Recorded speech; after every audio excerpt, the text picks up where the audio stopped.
ఇవాళ మన టాపిక్ వచ్చేసి లోన్స్ అంటే ఏంటిది? ఎలిజిబిలిటీ ఎలా చూస్తారు? అసలు క్రెడిట్ కార్డ్స్ ఏంటివి?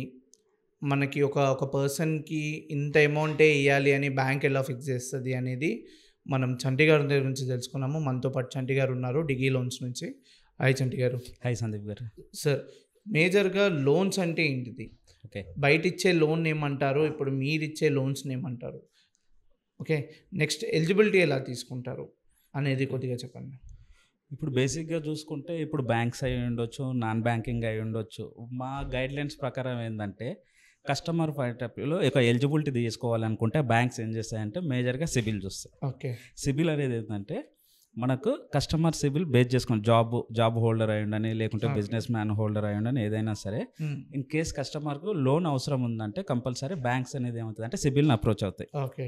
సిబిల్ యాజ్ పర్ సిబిల్కి వెళ్ళాలి. ఓకే. సిబిల్కి వెళ్ళినప్పుడు ఏమవుతుందంటే కస్టమర్ హిస్టరీ ఉంటుంది సిబిల్లో. హుహు.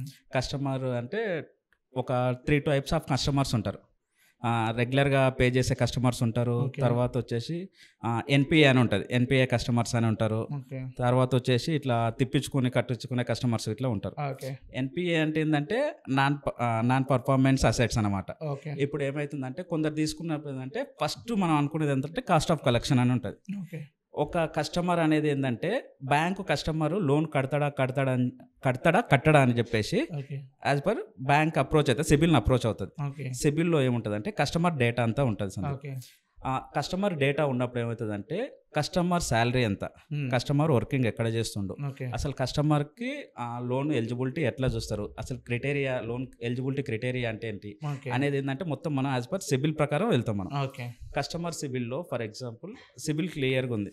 ఓకే. ఇప్పుడు సిబిల్ ఏంటంటే మనం 0 to 900 ఉంటుంది. అవును. 800 ప్లస్ ఉంటే సిబిల్ అనేది ఎక్సలెంట్. ఓకే. అప్పుడు ఏంటంటే పర్సనల్ లోన్స్ కానీ, హోమ్ లోన్స్ కానీ, తర్వాత వగేరా క్రెడిట్ కార్డ్స్ ఏదైనా వచ్చేస్తాయి కస్టమర్కి. తను అనుకున్న అమౌంట్కి తను చేసే దానికి డిపెండింగ్ సిబిల్ ఉంటుంది. బెస్ట్ రేట్ ఆఫ్ ఇంట్రెస్ట్లు ఇట్లా యాడ్ అవుతుంటుంది. ఓకే. అదే 700 నుంచి 800 అనుకుంటే కొంచెం యావరేజ్ హుహు. అట్లా. తర్వాత 500 బిలో 500 ఉండేది అనుకో, ఓకే. ఏ ఎన్బిఎఫ్సి కానీ బ్యాంక్స్ కానీ లోన్ అనేది Provide మార్ట్గేజ్ లోన్ అని ఉంటుంది. అంటే హోమ్ లోన్, మార్ట్గేజ్ లోన్ ఏంటంటే loan assets of property, loan తాకట్టు పెట్టుకునే ఓకే. ప్రాపర్టీ అనేది ఏంటంటే ఇట్లా కొన్ని ఉంటాయి అనమాట. మ్మ్. దీంట్లో ఏంటంటే కస్టమర్ని చెక్ చేసుకుంటారు బ్యాంక్స్. ఓకే. కస్టమర్ ప్రొఫైల్ ఓకేనా, ఓకే. కస్టమర్ని గెట్ చేసుకుంటారు. కాస్ట్ ఆఫ్ కలెక్షన్ మాకు వర్కౌట్ అవుతుందా కాదా, ఓకే. మేము పే చేసే అమౌంట్ ఈఎంఐ కస్టమర్ అనేది ఇంట్రెస్ట్ పేబుల్ కరెక్ట్ కట్టడానే ఉంటుంది. ఓకే. దీని ప్రకారం బేస్ చేసుకొని మనం లోన్ ఇస్తాం. హుహు. సెకండ్ వచ్చేసి NPA, NPA. Non performance assets, okay. Customer దృష్టిలో తీసుకుంటాం. హ్మ్. అయితే దాంట్లో ఏంటంటే ఒకటి కన్సర్న్ ఉంటుంది. కస్టమర్ ఏంటంటే ఒక 2 నెలలకి ఈఎంఐ కడతాడు. ఓకే. మనం ఇంటికి పంపిస్తాం ఏజెన్సీని, ఓకే. అప్పటికి కొందరు ఈఎంఐ కడతారు. ఓకే. ఇట్లా ఏంటంటే అప్పుడు బ్యాంక్స్ అనేది అంటే సిబిల్ అప్రోచ్ అవుతాయి. ఈ కస్టమర్ డిపిడీస్ తోటి ఉన్నాయి, డిలే పేమెంట్స్ ఉన్నాయి, ఓకే. కస్టమర్ లేకుంటే రెగ్యులర్ ఇన్రెగ్యులర్గా పేమెంట్స్ ఉన్నాయి ఓకే. అని చెప్పేసి ఏంటంటే లోన్ క్యాన్సిల్ అయ్యే ఛాన్సెస్ ఉంటాయి. ఓకే. ఇది వచ్చేసి లోన్ ఎలిజిబిలిటీ సిబిల్ గురించి ఓకే. ఇట్లా ఉంటుంది. ఇంకొక కస్టమర్లు కొందరు ఉంటారు, హ్మ్. ఇంటికి 10 సార్లు తిప్పించుకుంటారు, కట్టారు. ఓకే. లాస్ట్కి బ్యాంక్ ఏజెంట్స్ ఇంటికి పోయినంత వరకు అలానేది ఈఎంఐ అనేది ప్రాపర్గా పే చేయరు. హ్మ్. ఇట్లాంటి కొన్ని చూసుకొని ఏమవుతుందంటే బ్యాంక్ అనేది ఏంటంటే సిబిల్ని అప్రోచ్ అవుతుంది. ఓకే. సిబిల్ని అప్రోచ్ అవ్వడం వల్ల సిబిల్ క్లియర్గా పర్ఫెక్ట్గా ఉంటే అప్పుడు లోన్ ఎలిజిబిలిటీ అనేది మనకు వచ్చేస్తుంది. ఇది loan eligibility criteria. Okay. Okay. So, మేజర్‌గా ఇప్పుడు మీరు చెప్పిన ప్రకారం అయితే కస్టమర్‌కి సాలరీ కూడా కన్సిడర్ చేసుకుంటారు. కంపెనీ కూడా కన్సిడర్ చేస్తారు. ఒకవేళ ఎంత సాలరీ నుంచి ఎంత వరకు కన్సిడర్ చేసుకొని ఎంత అమౌంట్ వరకు ఇస్తారు? ఇప్పుడు వచ్చేసి ఏంటంటే డిఫరెంట్ కంపెనీస్ డిఫరెంట్ శాలరీస్ ఉన్నాయి. ఓకే. మనకు బ్యాంక్స్ ఓకే. డిఫరెంట్ మేజర్గా బ్యాంక్స్ ఉన్నాయి, ఎన్బిఎఫ్సిస్, నాన్ బ్యాంకింగ్ అని అంటారు ఎన్బిఎఫ్సి. ఓకే. ఇప్పుడు ఏంటంటే బ్యాంకింగ్ శాలరీ 20,000 శాలరీ ఉండాలి. Hmm. Exam minimum 20,000, okay. Maximum ఎంత ఉన్నా పర్లేదు శాలరీ అంటే Okay. 1 lakh, 2 lakhs, 3 lakhs. దాన్ని బేస్ చేసుకుంటే మనం ఏంటంటే మనకు company as per banks policy ప్రకారం నామ్స్ మెట్ అవుతాయి కస్టమర్. ఓకే. పర్టిక్యులర్‌గా బ్యాంక్ పాలసీ ప్రకారం నామ్స్ సెట్ చేసుకొని కస్టమర్ శాలరీకి ప్లస్ ఫైర్ సంబంధించిన ఎలిజిబిలిటీ వన్నిక మేము రెడీగా ఉంటాం. ఓకే. ఇది వచ్చేసి బ్యాంక్స్ ప్రకారం చేస్తాం. ఓకే. ఇక్కడ ఇప్పుడు నేనే ఉన్నాను, నా ఫ్రెండే ఉన్నారనుకోండి. ఆ ఫ్రెండ్‌కి ఒక 1 lakh సాలరీ వస్తుంది. ఓకే. అండ్ ఇప్పటివరకు వాళ్ళ ప్రీవియస్‌గా చదువుకునే టైంలో వాళ్ళ ఫాదర్‌కి ఎటువంటి సాలరీస్ కానివ్వండి, వాళ్ళ ఫాదర్ రైతు. ఓకే. ఇప్పటివరకు ఆయన సిబిల్ లాంటిది ఎటువంటి ఏమీ లేవు. ఓకే. ఆఫ్టర్ దట్ ఏదైతే అబ్బాయి జాబ్ చేస్తాడో అప్పటి నుంచి కార్ తీసుకున్నాడు, వెహికల్ తీసుకున్నాడు, సిబిల్ బాగానే ఉంది అని చెప్పారు. ఒక 1,00,000 శాలరీ వస్తుందని చెప్పారు. ఓకే. సో ఇక్కడ 1,00,000 శాలరీకి పర్సనల్ లోన్కి ఫస్ట్ టైం వస్తున్నాడు పర్సన్. ఓకే. సో దీన్ని ఎలా బేస్ చేసుకొని ఎంతవరకు లోన్ ఇస్తారు, పర్టికులర్గా బ్యాంక్స్లో కానివ్వండి, ఎన్బిఎఫ్సిలో కానివ్వండి?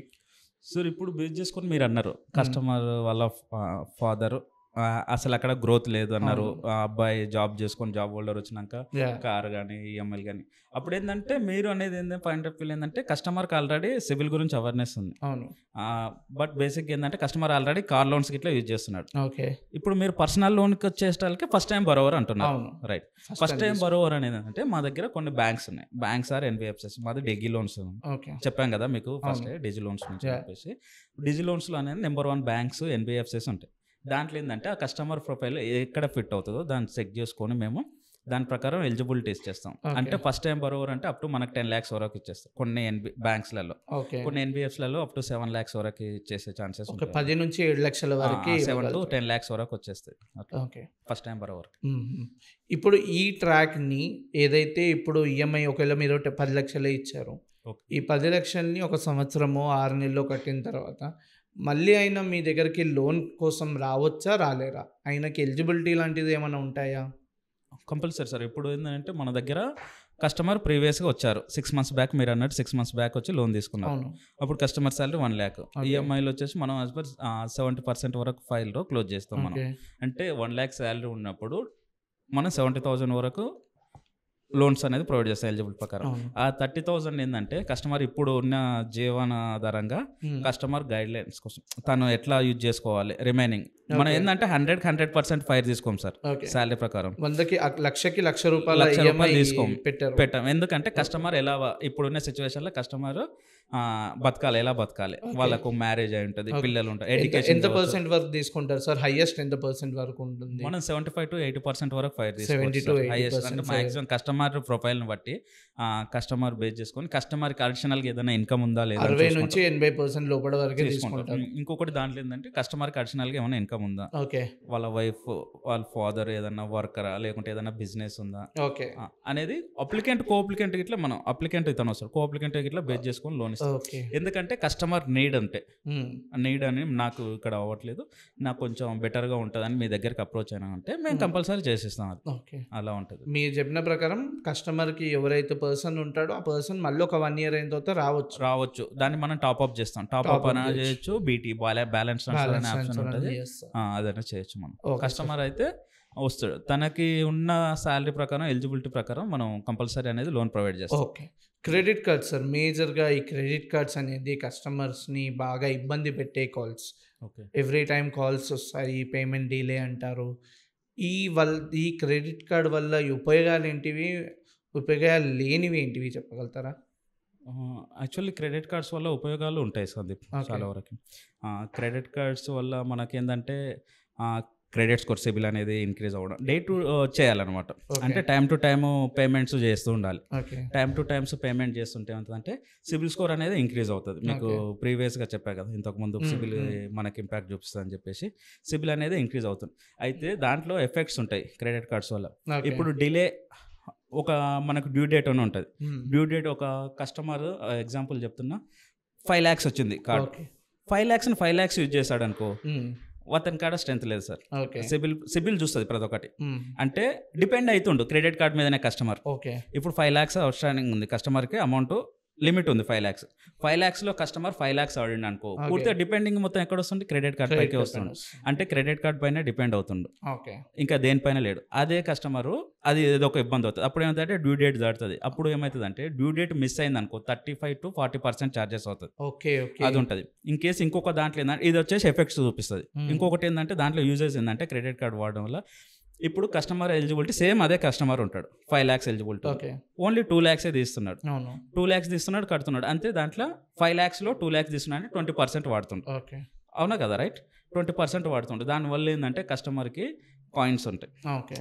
కాయిన్స్ రెగ్యులర్గా కాయిన్స్ రావడం కానీ సూపర్ కాయిన్స్ అని చెప్పేసి వస్తాయి. సో మీ ప్రకారం అయితే క్రెడిట్ కార్డ్స్ తీసుకోవడం బెటర్. సో మన గిఫ్ట్ వోచర్స్ కానీ కొన్ని క్రెడిట్ కార్డ్స్, ఒక లైఫ్ టైం క్రెడిట్ కార్డ్ అయితే కంపల్సరీ కస్టమర్ దగ్గర ఉండాలని నేను కోరుకుంటా. ఓకే. ఏదైనా ఒక లైఫ్ టైం క్రెడిట్ కార్డ్ అయితే కస్టమర్ దగ్గర ఉండాలి. బేసిక్గా ఏంటంటే కస్టమర్ అనేది క్రెడిట్ కార్డ్ పైన డిపెండ్ అవ్వకూడదు. దాంట్లో ఒక 10-25% మాత్రమే యూజ్ చేసుకోవాలి. ఓకే. అట్లా దానివల్ల ఏంటంటే బాగుంటుంది అని చెప్పేసి నా ఓకే. ఓకే. ఓకే చంటి గారు, thanks Thank you. For your time. Thank you.